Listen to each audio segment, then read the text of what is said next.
This is too unfair. That's the only way to describe what Yoshinobu Yamamoto did to the Padres lineup on this night. Not because anything crooked happened. Not because of some rule bent quietly in the Dodgers' favor. It was unfair in the oldest way baseball knows, the way where one man simply decides the other side isn't allowed to hit him. 7 innings. 0 runs. 10 strikeouts. And with that final out recorded, his season total climbed past 100 strikeouts. For a Padres lineup built on power and patience, this wasn't just a defeat. It was a public lesson in helplessness, delivered pitch by pitch, inning by inning, until there was nothing left to say. Nobody expected the night to unfold this way. San Diego walked into the ballpark with real confidence. They had studied the tendencies. They had a plan for the fastball, a plan for the splitter, a plan for working deep counts and forcing the bullpen into the game early. For about 4 pitches, that plan looked like it might survive contact with reality. Then it didn't. The first inning told the story before the story even had a chance to develop. Yamamoto didn't ease in. He didn't feel out the zone or work carefully around contact the way a pitcher does when he's searching for his rhythm. He came right at them from the very first pitch.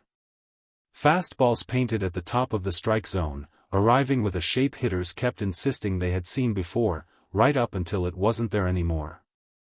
The splitter did the rest, tumbling out of the exact same tunnel as the fastball, only to vanish beneath the barrel at the last possible moment.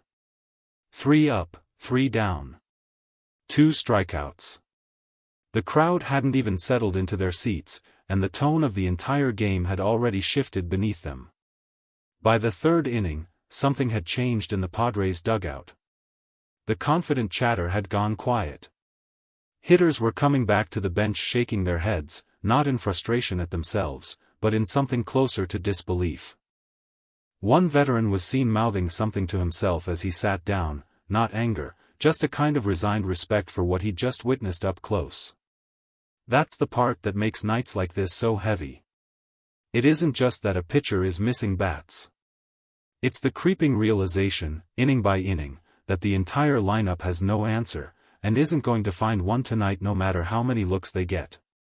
The 4th inning brought a brief moment of hope. A lead-off single, the first hit of the night for San Diego, and for a few seconds the stadium noise shifted, sensing an opening. But Yamamoto didn't blink. He got the next hitter to chase a splitter well below the zone, induced a soft ground ball for the double play, and erased the threat before it ever became one. The base runner who had briefly represented hope was gone almost as quickly as he'd arrived, and the silence that followed felt heavier than before the hit. The 5th inning produced the moment everyone would be talking about after the game. 2 on, 2 outs, and a full count against one of San Diego's best and most patient hitters. The kind of spot where a pitcher's stuff is supposed to start fading, where fatigue creeps in and mistakes start to happen. Yamamoto reached back instead. A fastball at the very top of the zone, untouched, called strike 3. He didn't celebrate wildly. He simply exhaled, adjusted his cap, and walked off the mound like a man who expected exactly that outcome all along. That's when the broadcast cut to the Dodgers' dugout, where even his own teammates were shaking their heads in something close to awe at what they were watching unfold in real time.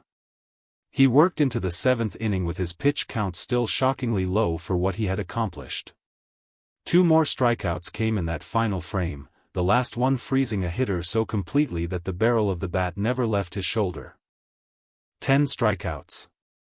7 scoreless innings. A season total that had now crossed the 100 mark, a number that stopped mattering as a stat line and started reading like a warning to every lineup left on the schedule this season. After the game, the Padres manager sat down in front of the microphones with the look of someone who had just watched something rather than lost to it. He didn't come out swinging with excuses. He didn't blame the umpire's zone or point to bad luck on a borderline call.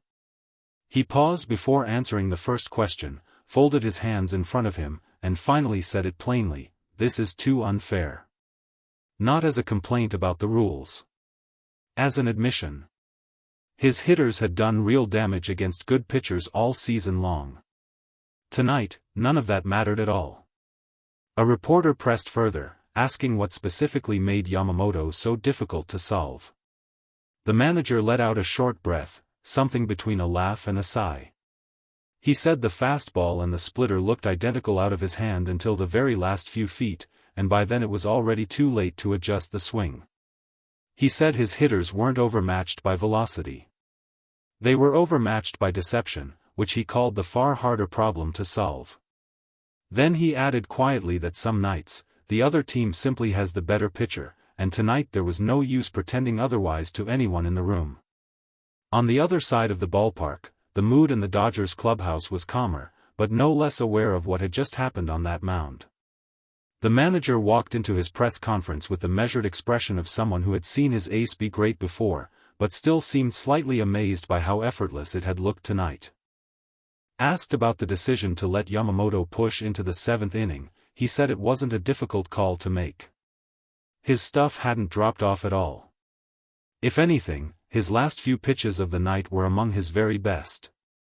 There was no reason to take the ball out of his hand early.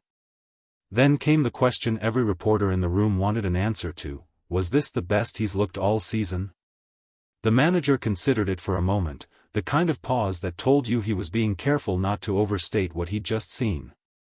He said the strikeout totals speak for themselves, but what stood out to him most was how in control everything looked from the first pitch to the last. No panic in tight counts. No wasted pitches. Just conviction, over and over again, pitch after pitch after pitch. The Dodgers pitching coach offered the most telling insight of the night. Speaking quietly near the tunnel outside the clubhouse, he explained that Yamamoto's outing wasn't built on trying to simply blow hitters away with velocity. It was built on tunneling, making two completely different pitches look identical for as long as humanly possible before they separate. He said that's the real difference between a pitcher who gets strikeouts and a pitcher who makes strikeouts look inevitable before the swing even starts. Tonight, he said, it looked inevitable from the very first inning. Asked whether reaching 100 strikeouts this early in the season changes how the team views Yamamoto's ceiling going forward, the coach shook his head slightly. He said the number matters less than the manner in which it was earned. Anyone can rack up strikeouts against a cold lineup on a forgettable night. Doing it to the Padres, doing it while missing bats at the top of the zone with two pitches hitters couldn't separate from each other, that's a different level of pitching entirely, and everyone in that clubhouse knew it. Even legends watching from outside the ballpark couldn't help but weigh in. Word spread quickly through the baseball world, with some of the game's most respected hitters reacting to the outing in real time. The sentiment was the same across the board: who could hit that? Not as an exaggeration, but as a genuine, almost bewildered question, the kind asked by people who have stood in that batter's box against the best pitching the sport has ever produced, and still found themselves without an answer to what they had just watched. By the time the numbers settled on the scoreboard, the story had already written itself before the last out was even recorded. 7 innings. 0 runs. 10 strikeouts. A season total past the century mark, delivered against a lineup that came into the night believing they had answers prepared. They didn't. And somewhere in that quiet, resigned press conference, in the pause before a manager finally said what everyone in the building already felt deep down, the truth of the night became impossible to avoid any longer. Some nights, the rules don't need to be questioned.